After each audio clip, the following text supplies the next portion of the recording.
जयतु देवो देवकीनन्दनोऽयं। जयतु कृष्णो वृष्णिवंशप्रदीपः। जयतु मेघा श्यामलः कोमलाङ्ग।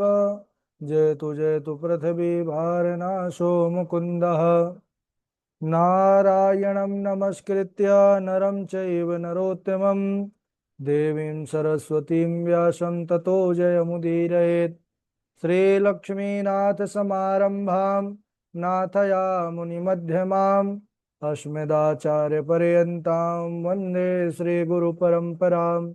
अञ्जनानन्दनं वीरं जानकीशोकनाशनं कपीशमक्षहन्तारं वन्दे लङ्काभयङ्करम्। भक्ति भक्त भगवंत गुरु चतुर्नाम वपुए। इनके पद वंदन किए नासत विघ्न अनेक। श्री श्यामाजू के पद कमल जब लगे हृदय नवास। श्याम भ्रमर आवत नहीं तब लगता के पास। बोले वृंदावन बिहारी लाल की जय। भागवत महापुराण की जय। सुखदेव भगवान की जय। परम मंगलमय परात्पर अखिलेश्वर अचिंत कल्याण गुणगण निधान सर्वेश्वर सर्वाधिपति अकारण करुणा वरुणालय अकारण करुणाकारक सकल जन कल शापहारक परात्पर पर ब्रह्म सच्चिदानंद स्वरूप परमपिता परमात्मा श्री राधा गोविंद सरकार राधा रमण बाधा हरण श्री बाके बिहारी लाल उनका यह वांगमय शब्दमय विग्रह श्रीमद् भागवत महापुराण। कोटि कोटि नमन कोटि कोटि प्रणाम। इस परम पावन पुराण ग्रंथ पारमहंसों की पावन संहिता को परमाराध्य नंद नंदन यशोदा नंदन वृज नंदन देवकी नंदन श्याम सुंदर श्री कृष्ण के पाद पद्मों पर कोटचा नमन नतमस्तक वंदन एवं अभिनंदन। उनकी आह्लादनी शक्ति प्राण प्रिया जगत वंदनी वृषभानुनंदनी भास्वती जगदीश्वरी बरसाने वाले श्री किशोरी जी के पावन चरण बिंदों पर कोटचा प्रणति। समस्त भूतादिक सिय राम मैं सब जग जानी करहूँ प्रणाम जोरि जुग पानी। हम सबका यह परम सौभाग्य भागवत साप्ताहिक कथा सीखने का सद संकल्प विचार लेकर के एक स्थान पर एक साथ जुड़कर इस पावन पुराण श्रीमद् भागवतम की तैयारी कर रहे हैं।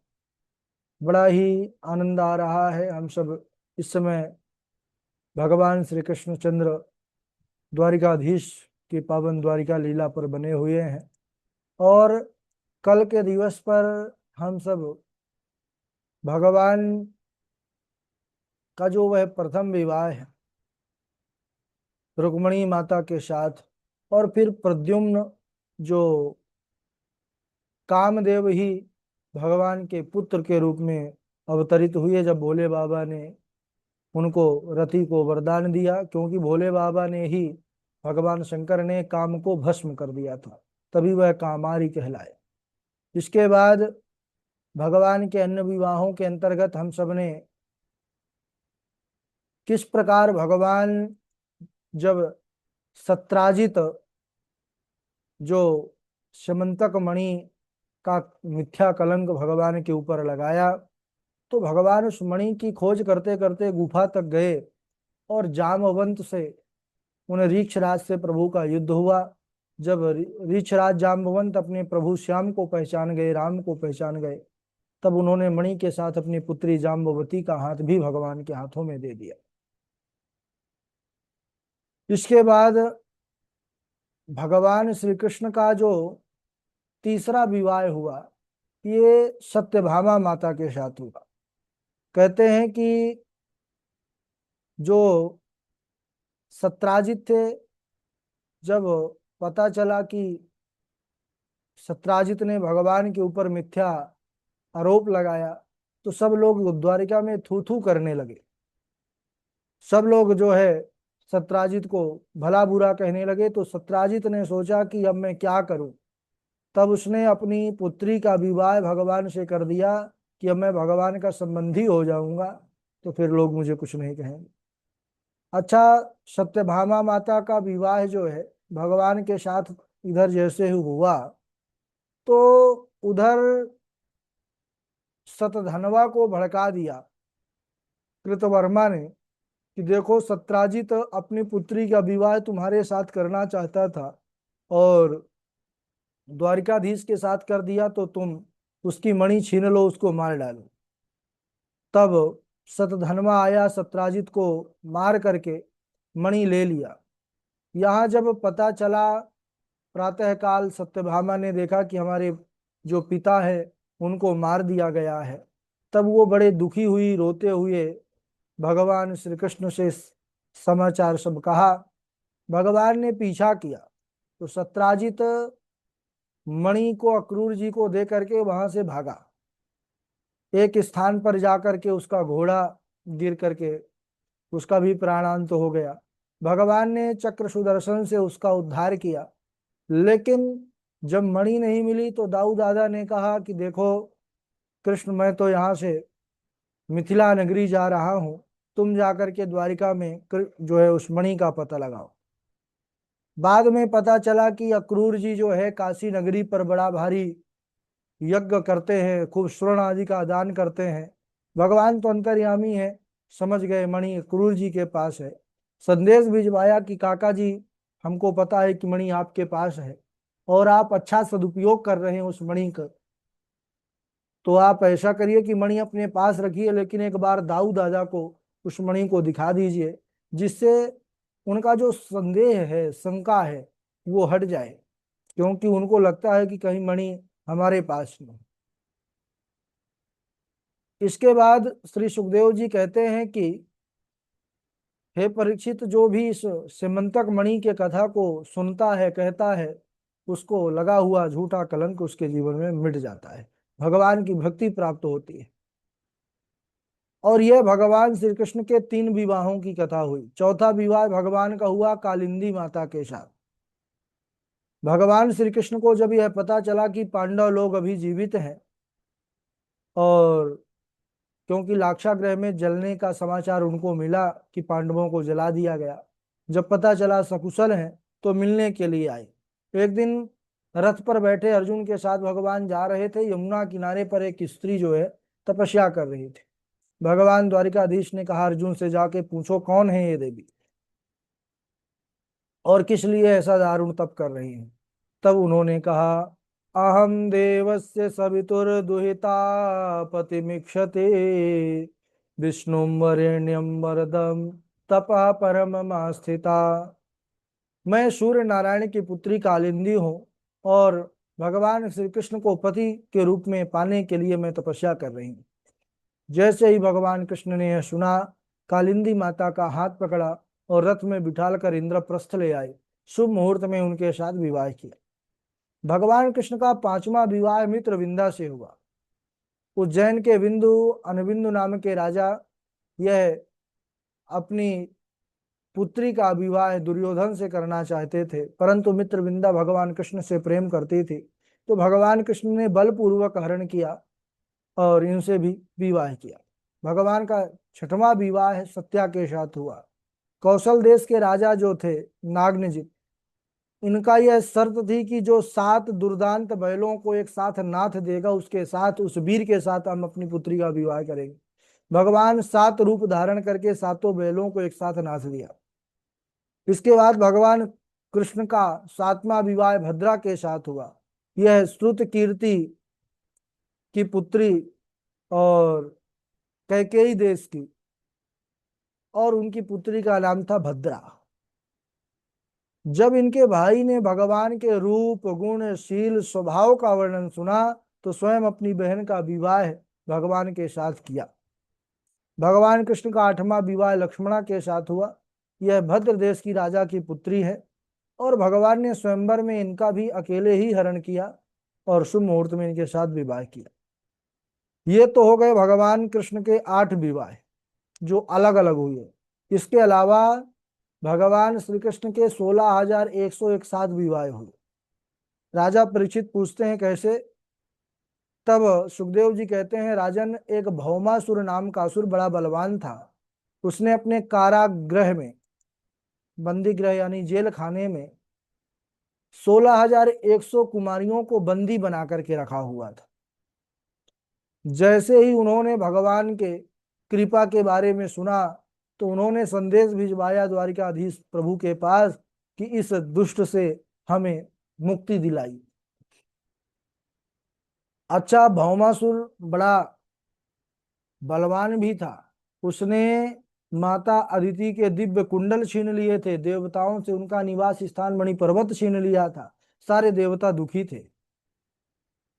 इधर भगवान श्री कृष्ण उस भौमासुर का संहार करने के लिए गरुड़ पर सवार होकर के आए।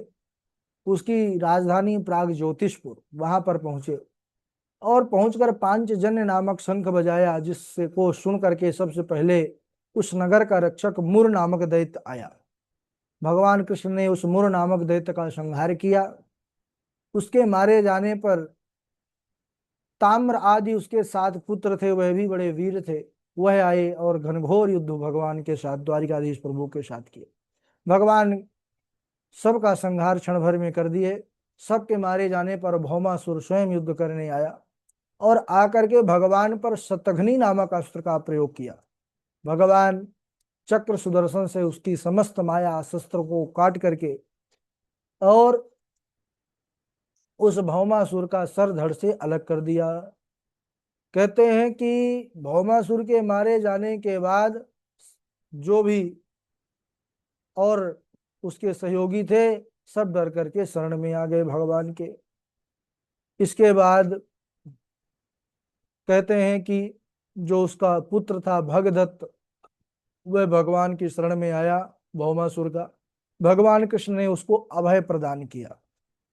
इसके बाद जब भगवान ने उस बंदी गृह से 16,100 कुमारियों को मुक्त किया और उनसे पूछा कि आप सब कहाँ जाना चाहती हैं, सब ने हाथ जोड़ करके कहा, हे प्रभु द्वारिकाधीश, अब हम आपके पास ही आपके चरण से शरण पर रहना चाहती हैं, आप हमको स्वीकार कीजिए।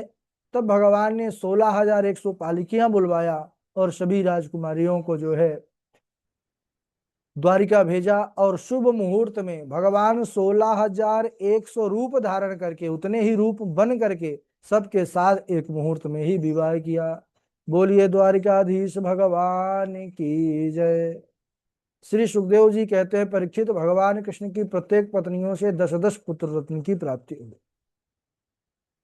रुक्मणी नंदन प्रद्युम्न का विवाह रुक्मवती से हुआ, जिससे अनिरुद्ध का जन्म हुआ। अनिरुद्ध के विवाह के समय कृष्ण, बलराम, रुक्मणी आदि सभी रानियां यह भोजकट देश पधारी।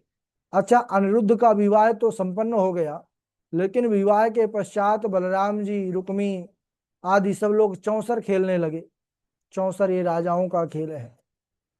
अच्छा, उसमें विजय बलराम जी की होती, परंतु कलिंग नरेश के बहकाने पर रुक्मी कहने लगता कि मैं जीता, मैं जीता, तुम लोग क्या जानो ये खेल, ये चौसर तो राजाओं का खेल है, तुम लोग गांव के ग्वाले हो। ऐसी जब बातें करने लगा बहकी बहकी, तो भैया बलराम जी को क्रोध आ गया। उन्होंने अपना हल और मूसल उठाया और ऐसा प्रहार किया कि उसका प्राणांत हो गया। कलिंग नरेश के एक मुट्ठी का प्रहार किया और 32 दांत उसके टूट गए। श्री सुखदेव जी कहते हैं कि राजन, इन्हीं अनिरुद्ध का दूसरा विवाह बाणासुर की पुत्री उषा के साथ। अब ये विवाह का प्रकरण थोड़ा सा विस्तृत है, क्योंकि इसमें भगवान कृष्ण द्वारिकाधीश भोले बाबा आमने सामने आएंगे। क्योंकि जो बाणासुर है ये भोले बाबा का भक्त है और अपने नगर का रक्षक भोले बाबा को बना लिया है। अब जब भगवान इससे युद्ध करने आएंगे तो भोले बाबा भी सम्मुख आएंगे। बड़ा सुंदर प्रसंग है, उसको हम अगले दिवस आज यहीं तक। बोलिए वृंदावन बिहारी लाल की जय, द्वारिकाधीश भगवान की जय। बारी बारी से श्लोक सुनाइएगा।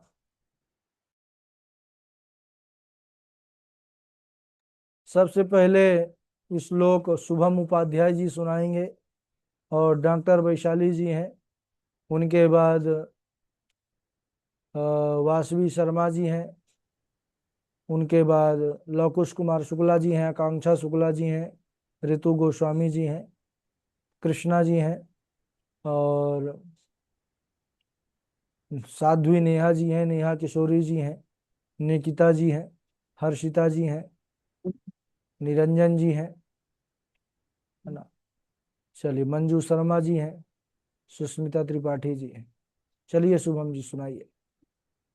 राधे राधे गुरु जी प्रणाम। हाँ राजू। अंतपुरांतरचरी मनिहत्य बंधुम सत्त्वामुदवहे कथमिति प्रवदाम्युपायम् पुरवेद्युरस्ति महती कुलदेवी यात्रा यस्यां बहिर्नववधू गिरिजामुपेयात्। राधे राधे गुरु जी। हाँ राधे राधे। डॉक्टर वैशाली जी। हाँ, राधे राधे गुरुजी। जी। भवान् भीष्मकसुतां रुक्मिणी रुचिराननां राक्षसेन विधानेन उपयेम इति श्रुतम्।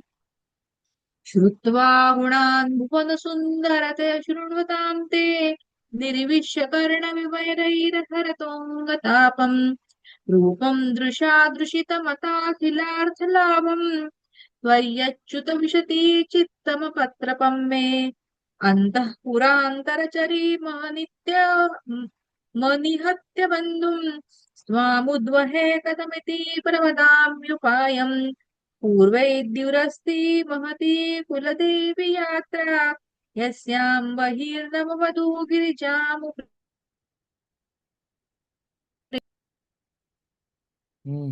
ठीक है।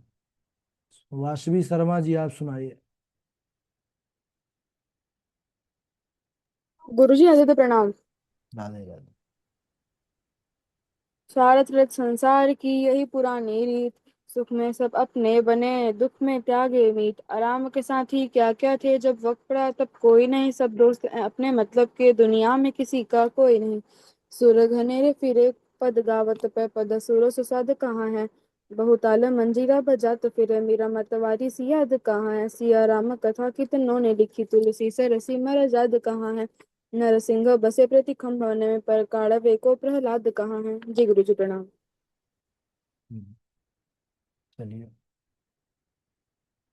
आगे सुनाइए।